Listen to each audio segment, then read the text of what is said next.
भाई रूबिका लियाकत का इतना पर्सनल मैटर, उनको 10,000 रुपये एक डिबेट की मिलती, इतना पर्सनल मैटर असीम बकार जी को कैसे पता चला? वीडियो को लास्ट तक देखें और अपनी राय कमेंट में जरूर बताएं। देखें वीडियो। मैं ये कह दूं कि आप जो कुछ भी कह रहे हैं वो मोहब्बत नहीं, सिर्फ नफरत फैलाने के लिए, ताकि आपके AIMIM की दुकान चले।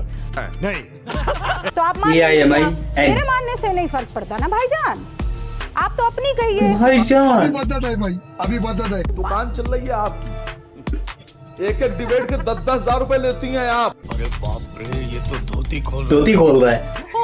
4 लाख रुपए तनख्वाह है आपकी। अच्छा, अगर आप फीस देखो, रूबिका लियाकत का फीस।